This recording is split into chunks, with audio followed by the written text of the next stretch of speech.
Tuhan baik, anugerahnya kekal selamanya.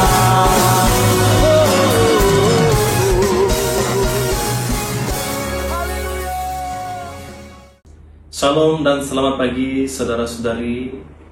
Kita bersyukur pagi ini karena kita dapat bersama-sama dalam kita menikmati berkat Tuhan, mendengarkan firman Tuhan dan memuji Tuhan. Jadi saya mengundang kita semua untuk berdoa bersama sebagai ucapan syukur kita kepada Tuhan karena Dialah memberikan kita nafas yang baru pagi. Mari kita berdoa. Bapa Surgawi, kami bersyukur karena kami lagi berpeluang untuk kami melihat dunia ini dengan hari yang baru yang Kau sediakan, bahkan berkat yang baru. Berkatilah kami semua Tuhan, supaya kami terus menjadi berkat dimanapun kami berada. Biarlah kami menggunakan hidup kami ini untuk menjadi alat kemuliaan Tuhan. Berkatilah kami yang mendengarkan firman hari ini, supaya kami terus dikuatkan oleh firman-Mu, karena kami tahu hanya firman-Mu lah tempat kami menjadi kekuatan kami dan pelindung kami. Berkatilah kami semua Tuhan, dan kami mau memuliakan nama-Mu. Hanya nama-Mu lah yang layak dipuji, layak disembah. Terpujilah nama-Mu. Kami berdoa dalam nama Tuhan Yesus Kristus. Amin. Baiklah saudara-saudari, mari kita menyanyikan lagu ini, waktu yang tepat, sebagai doa kita pada pagi ini.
Saya membawa kita dalam firman Tuhan yang bertemakan berdoa.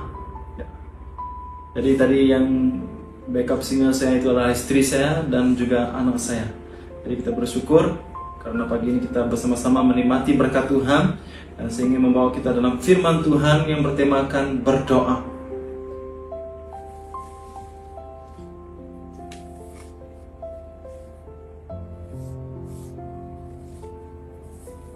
Saudara-saudari, saya akan mengambil dalam Injil Matius bab yang ke-6 ayat 5 hingga 15 yang berkata, Injil Matius bab 6 ayat 5 hingga 15. Apabila kamu berdoa, jangan seperti orang munafik.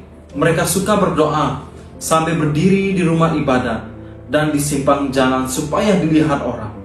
Ketahuilah, mereka sudah menerima ganjaran mereka. Tapi apabila kamu berdoa, masuklah ke bilik dan tutuplah pintu. Lalu berdoalah kepada Bapa kamu yang tidak kelihatan itu. Bapa kamu yang mengetahui apa yang kamu lakukan secara tersembunyi itu akan memberikan pahala kepada kamu.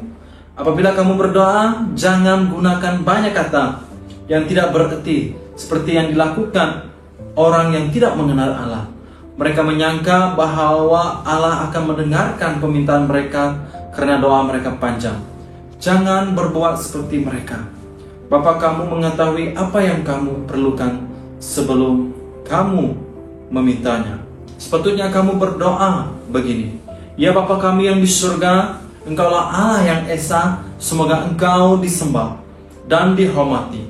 Engkaulah Raja kami, semoga Engkau memerintah di bumi dan seperti di surga, kehendak-Mu ditaati. Berilah kami makanan yang kami perlukan pada hari ini. Ampunkanlah kesalahan kami seperti kami mengampuni orang yang bersalah terhadap kami. Janganlah biarkan kami kehilangan iman ketika dicobai, tapi selamatkanlah kami daripada kuasa sejahat. Engkaulah Raja yang berkuasa dan mulia untuk selama-lamanya. Amin. Jika kamu mengampuni orang yang bersalah terhadap kamu, Bapa kamu yang di surga pun akan mengampunkan kesalahan kamu. Tapi jika kamu tidak mengampunkan kesalahan orang lain, Bapa kamu yang di surga tidak akan mengampunkan kesalahan kamu juga. Saudara-saudari yang saya kasihi, kenapa kita harus berdoa? Pernahkah kita bertanya-tanya, kenapa kita harus berdoa? Jadi saudara yang saya kasihi, berdoa adalah nafas hidup orang Kristen hari ini. Kita memerlukan doa. Kita perlu bergaul dengan Tuhan. Kita perlu bercakap dengan Tuhan. Sebelum kita melakukan segala aktiviti hari ini, kita perlu berdoa. Minta Tuhan pimpin dan pelihara kita dan menjaga kita. Jadi kita perlu berdoa supaya kehidupan rohani kita menjadi kuat. Berdoa berarti kita seperti yang saya katakan tadi, kita bergaul dengan Tuhan. Mungkin hari ini kita masih lagi belum pandai berdoa. Mungkin hari ini kita mengatakan masih lagi belum fase untuk berdoa, ataupun sedikit pandai berdoa. Itu bukan menjadi alasan kita untuk menjadi orang Kristen. Kita haruslah berdoa seperti gimana kamu bergaul dengan rekan kamu ataupun saudara kamu. Begitulah kita bergaul dengan Tuhan. Tuhan rindu supaya kita ada perhubungan yang baik dengan Tuhan. Jadi saudara-saudara, ketika kita melihat ayat yang kelima tadi, apabila kamu berdoa jangan seperti orang munafik. Ya, tak perlulah kita berdoa untuk menunjukkan sesuatu seperti orang Farisi. Mereka berdoa untuk menunjukkan bahwa mereka ini adalah orang rohani, adalah orang yang kuat berdoa. Tapi sebaliknya mereka akan menerima ganjaran apa yang mereka lakukan, karena mereka menunjukkan sikap kesombongan rohani. Mungkin mereka berpandangan mereka adalah orang yang hebat ketika itu. Tapi firman Tuhan mengajar kita. Dia berkata, masuklah ke bilik dan tutuplah pintu, lalu berdoalah kepada Bapa kamu yang tidak kelihatan. Saudara-saudari, cukuplah mungkin kamu malu untuk berdoa. Kita berdoa di bilik, kita berdoa kepada Tuhan. Tak perlulah panjang lebar doa kita. Dan sebelum kita berdoa, bahkan Tuhan lebih tahu sebelum kita bergaul dengan Dia ataupun berdoa dengan Dia. Tuhan mengetahui apa yang kita inginkan di dalam doa kita. Jadi saudara-saudari yang saya kasih, berapa kali harus kita berdoa? Adakah kita harus berdoa 1 jam 1 kali? Adakah kita berdoa 1 bulan sekali? Ataupun 1 minggu sekali?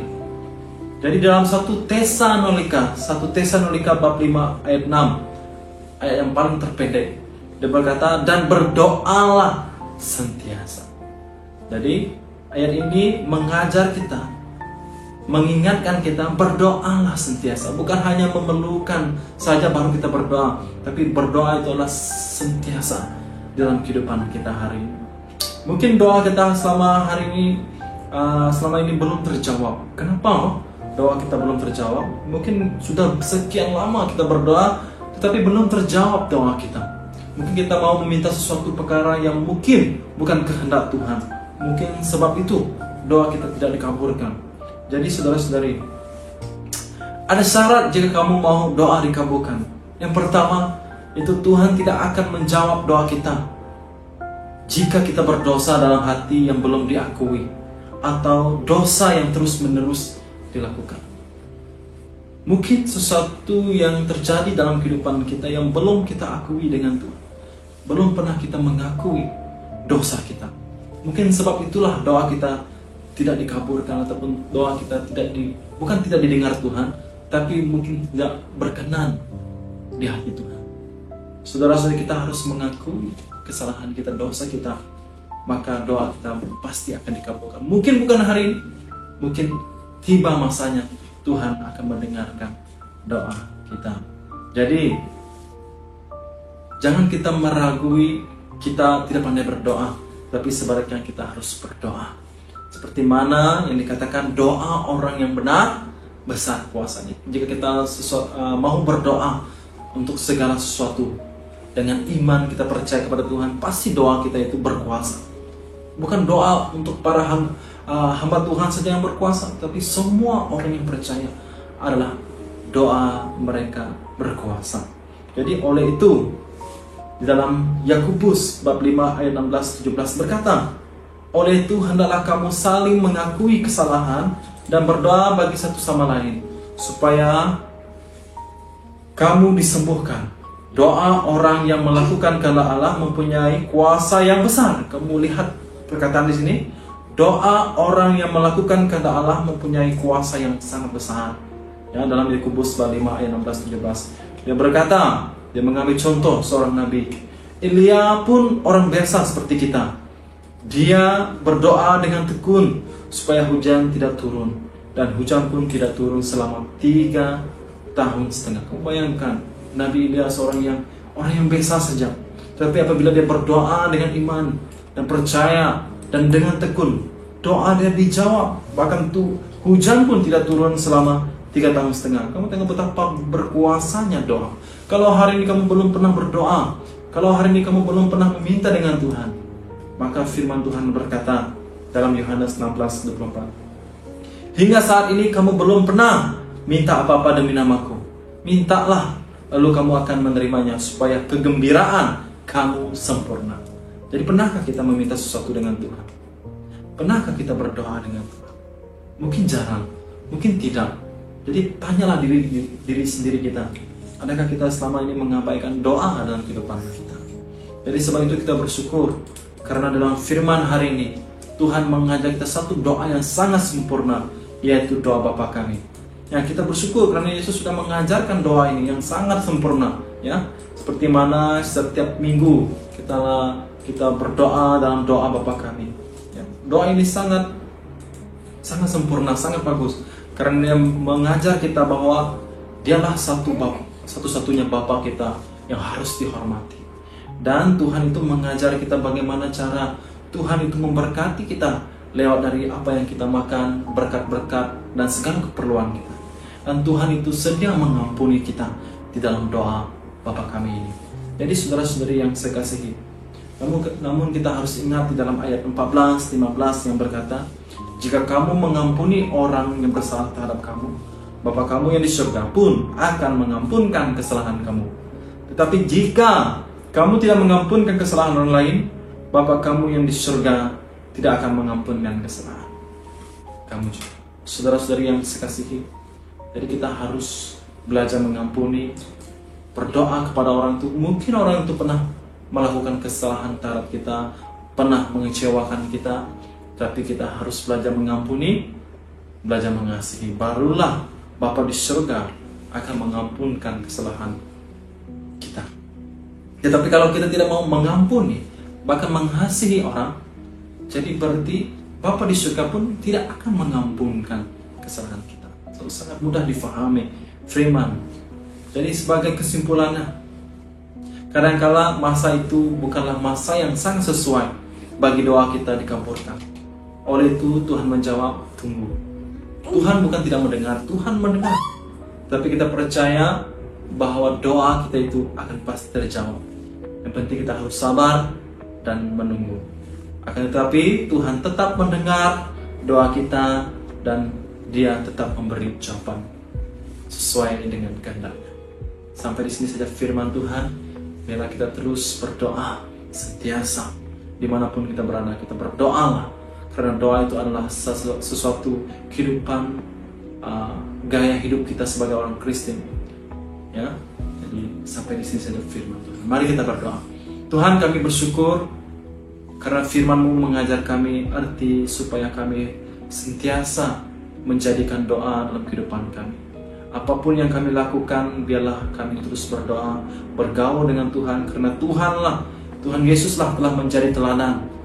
Sesibuk manapun Yesus hari melayani di dalam begitu ramai manusia, namun Dia tetap mengambil masa berdoa untuk berdoa kepada Bapaknya. Begitu juga dengan kami, biarlah kami terus menjadi seperti Yesus, menggunakan masa kami di dunia ini untuk berdoa apa yang harus kami doakan, dan biarlah doa kami itu berkenan di mata Tuhan. Kami juga berdoa Tuhan, mungkin doa kami selama ini tidak dikabulkan seperti mana yang kami dengarkan firman tadi. Mungkin doa kami itu karena dosa-dosa kami masih lagi mengikat di dalam kehidupan kami. Tuhan, saat ini hamba berdoa ya, kami hari ini masih lagi melakukan dosa, baik sengaja maupun tidak sengaja. Engkau suci, kuduskanlah kami, supaya kami layak dan berkenan di mata Tuhan. Terpujilah Tuhan, kami bersyukur untuk firman-Mu pada pagi ini. Biarlah firman-Mu menjadi kekuatan dan pedoman dalam kehidupan seharian kami. Tuhan, berkatilah aktiviti kami sepanjang hari ini, baik kami yang bekerja maupun ibu-ibu yang bertungkus lumus dalam menjadi suri rumah ataupun yang bekerja, anak-anak kami yang bersekolah hari ini. Tuhan, Engkau berkatilah mereka, pimpinlah anak-anak kami supaya mereka sentiasa terus setia dan percaya kepada Tuhan Yesus. Kami serahkan masa ini, satu hari ini Tuhan, ke dalam tangan Tuhan. Engkau memimpin setiap langkah kami. Terpujilah nama-Mu, kami berdoa dalam nama Tuhan Yesus.